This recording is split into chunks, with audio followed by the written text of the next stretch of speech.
Hello and welcome back to Reading Past Midnight. I'm your host, Ron Rutstein, and today we're back in the search for the greatest novel ever written. Today I'm looking at Peter Matthiessen. Peter Matthiessen is a great writer, known best for his nonfiction writing, naturalist writing, historical writing, probably, The Snow Leopard, you might know him for. The Tree Where Man Was Born, something that he's well known for. The Snow Leopard probably is one of his best known, if not his best known book. On the River Styx and Other Stories, short stories. In the Spirit of Crazy Horse, maybe his most controversial work. Indian Country. He's written a host of fiction, which he's fairly well known for as well. And today I'm going to take a look at one of his early novels, At Play in the Fields of the Lord, one of my favorite books that he's written. Matter of fact, my second favorite book that he's written. This was one author that compiled our Norton list, did put this in as one of their favorites, and I decided I was going to do a review of this book.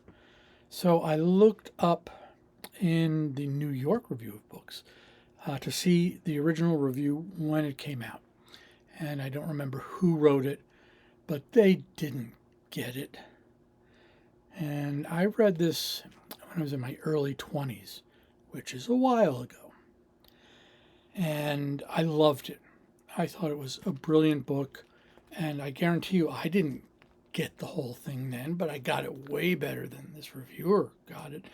This reviewer wrote it up as like a halfway decent adventure story. That's not what it's about.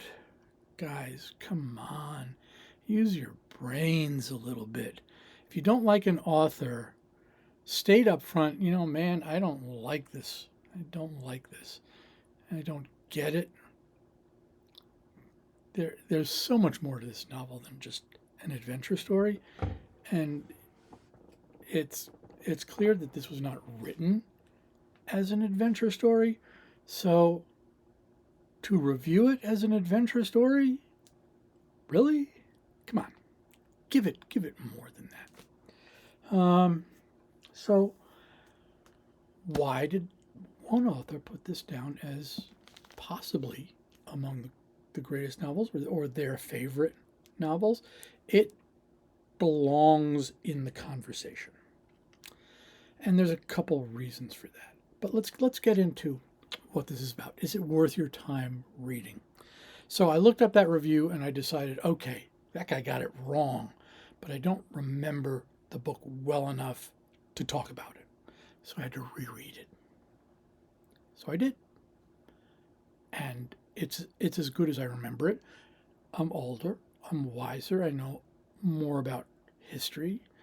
I know more about humanity. And I get it way more than I got it in my early 20s. And it's still a great book. It's better now than it was then, just because of who I am as a person. And if you read this years ago, I highly recommend rereading it. If you haven't read it, pick it up. It's available in paperback still. It's a great book. It doesn't belong in our long book project because it's not that. It's 360, 70 pages. So it's not that long a read. It is available in audiobooks as well, for those of you who like to listen. But this is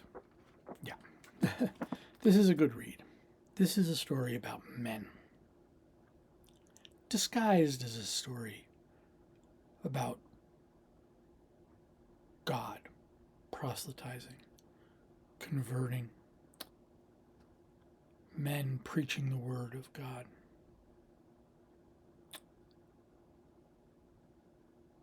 This is a story about the Quarrier family. Martin Quarrier, his wife, his young son, Billy, himself as they head off to the jungles of Brazil in the early 60s to convert the heathens. They are Americans. They are from North America, from the Dakotas. They are Christians. And they are earnest. They are genuine believers. They don't understand the world that they're traveling into the rainforest of the natives of Brazil. Warriors are going to meet the Cubans who have been there for a while. They will be kind of the head of their two-family expedition, Andy, short for Andrea, and Leslie Cuban. They've been here based in the the town of Madre de Dios for a little while, so they are familiar with tribe and the village that they're going to try to convert. There is a Catholic presence who has been there for quite a while, who is also trying to teach and convert the tribe. When the warriors tell the families of the people in Dakota where they're going, they're made fun of by the kids. Billy's made fun of by the other kids in the school. You're going to a place that's named Mother of God? Who would name a place Mother of God? Of course, the Catholics named the place Mother of God. And this foreshadows a bit of the conflict, the disparity between the two faiths that are kind of in competition. They view themselves as in competition for the tribe, what the tribe will believe. And they almost kind of feel, the warriors and the Cubans kind of feel like if they can convert the tribe, that's a validation of their own belief over paganism of the tribe and the vulgarity maybe of Catholicism as they see it. The other main characters are two American mercenaries, one who's Jewish and one who's Native American, who have a plane, who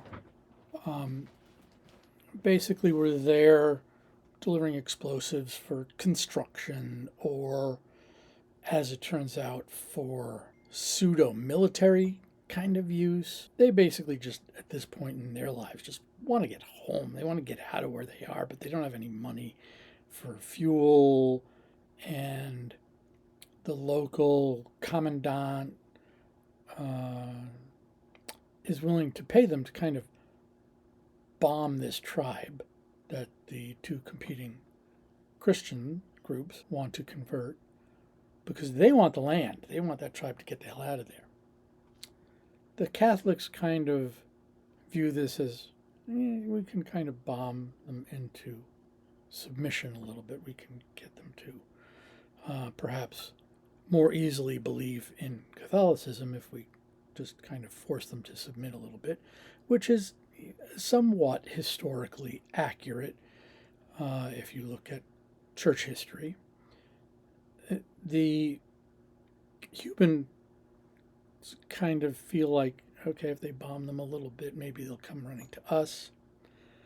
The warriors, when they get there, are just totally shocked by this attitude, not realizing that this is a part of European colonialism and has been all along. And in their naivete, they would like to just go out and meet the tribe and help the tribe, give them the benefits of their medical knowledge and their experience, and try and convert them with the superiority of their knowledge and their belief and their lives. So you've got very, very contrasting viewpoints here at play. This is not an adventure story. So to read it as such,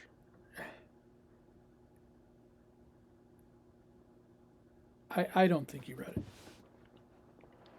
I think he skimmed bits and pieces and did a review, which is a shame. So you have a situation where the Native American feels a kind of kinship for the tribes in Brazil here and kind of wants to save them from what's going to happen. And he finds himself under the influence at one point of ayahuasca and steals the plane so that they don't get bombed. You have the partner of his who's really pissed off at him for doing that, but doesn't really blame him. They think that the plane has crashed and that he's died. They have no idea what's happened to him after he steals the plane. They do know the plane crashes and they assume that he's died. Nobody knows where he is. There are diseases in the jungle that they have to face, the missionaries have to face. There are diseases that the missionaries bring to the natives, which is part and parcel of the history of white Europeans visiting on the native populations. That's brought into play. And then there's Madre de Dios, the Mother of God, the name of the village, which is overshadowing the entire novel. This base camp for everything. And if you didn't get it from the beginning, that this is what one of the main points that Peter Matthiessen is talking about, it's fully explained in a conversation between Human and the Catholic priest as they're having a conversation about trying to convert the Indians of Brazil. And the Catholic priest is just saying, this is a game of numbers. He said, you want to convert them to your sect, and I want to convert them to my sect. Do you really think they have the background and the capacity to understand the difference between your Christianity and my Christianity? Do you think that they're able to distinguish between your version of the Mother of God and our version of the Mother of God? What do you really think this is all about? And that's what Matthiessen is getting at. What is this really all about? Why are we really here? This is really about expansion into the natural resources of the land, of what we're trying to get at. The ones who are really bombing the natives are the politicians who are bombing them into submission to move them out, to extract the lumber and the resources. And if you have any questions about what this is really all about, look at what's happened to the Brazilian rainforest between 1965, when this was written, and now. Major swaths of the Amazon rainforest are no longer classified as rainforests. They're classified as transitioning into savanna, coffee and beef farmland. They're not rainforest anymore. This is not an adventure story.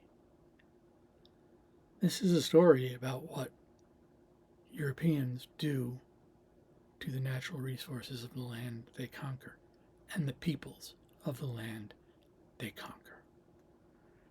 It has been a major source of the literature fiction and nonfiction of Mathiessen's writing.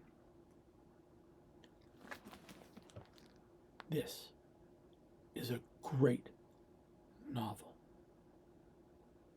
And as all great novels, it's got more to it than just the story.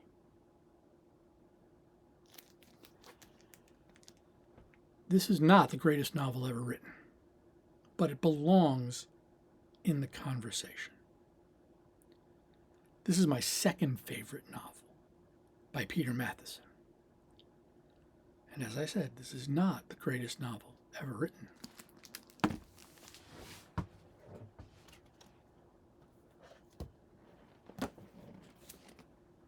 But this may be. Thank you for joining me here at Reading Past Midnight. I have hoped you enjoyed this little review. Go out, get the book, read it, get it from your library, get it from your local bookstore. Please get it from your independent bookstore. Support your local independent bookstore if you have such a thing. If you don't, go to the closest one that's there. Independent booksellers need your support to thrive, and just giving a shout out to all the independent bookstores out there. I support independent bookstores as much as I can. Also, support writers, living writers. Read their books, buy their books. I buy a lot of used books.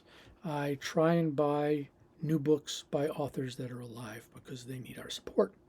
So, again, readers, we live in this world together. Be kind to one another. Be thoughtful of one another. We live in tumultuous times. Care about each other. Share the world in loving kindness. And please, keep reading.